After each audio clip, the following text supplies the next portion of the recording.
বাবা হঠাৎ করে ফোন দিয়ে বললো তোমার ছোট ভাইয়ের বিয়া, কিছু টাকা লাগবে। আমি হঠাৎ করে চমকে গেলাম, কি ব্যাপার, আমার ভাইয়ের বিয়া আমার আগে? পরে আবার চিন্তা করলাম আমি হয়তো বিদেশ থাকি, যার জন্য আমার ভাইকে বিয়া করাইতেছে।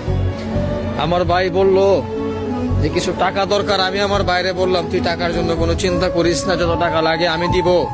বিয়ার জন্য আমি 2 লক্ষ টাকা পাঠাইলাম।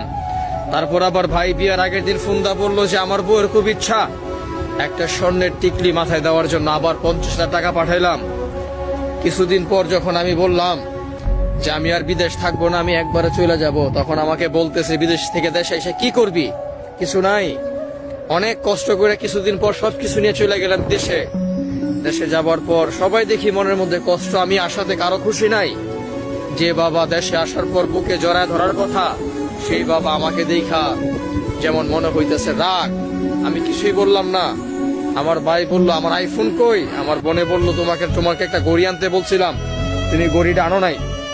আমি বললাম যে আমি একবারে চলে আসছি তোর জামার জন্য, যা ঘড়িটা আমি আনছি অনেক দামি একটা ঘড়ি।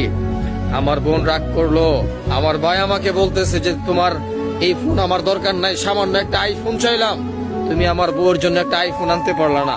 অথচ আমার ভাই চিন্তা করলো না, আমার ভাইয়ের যে আইফোনটা সেটা আমি দিছি। কিছুদিন আগে 2 লক্ষ টাকা দিছি বিয়ের জন্য। তখন বাবা বলতেছে এখন কি করবি? আমি বললাম যে আমি এখন একটা ব্যবসা করব, বা তোমাদের যে ব্যবসা আছে সেটাতে অনেক বড় করব। ছোট ভাই হুট করে উঠে বলল যে এটা তোমার ব্যবসা মানে এটা আমার ব্যবসা। আমি একটু একটু করে আমি ব্যবসা বড় করছি। বুকের মধ্যে না বলা অনেক কষ্ট নিয়া আবার বিদেশের মাটিতে পাড়ি জমাইছি। আর একটা কথাই বলছি, সারা জীবন বড় ছেলে হয়ে তোমাদের জন্য কইরেই গেলাম, কিছু আর নিজের জন্য পাইলাম না। আমি যদি মারা যাই আমার লাশটাও কেউ আনার চেষ্টা করো না, আমার লাশটাই সে প্রবাসের মাটিতে দাফন করে দিও। এটাই হইতেছে প্রবাসী বড় ছেলের জীবন।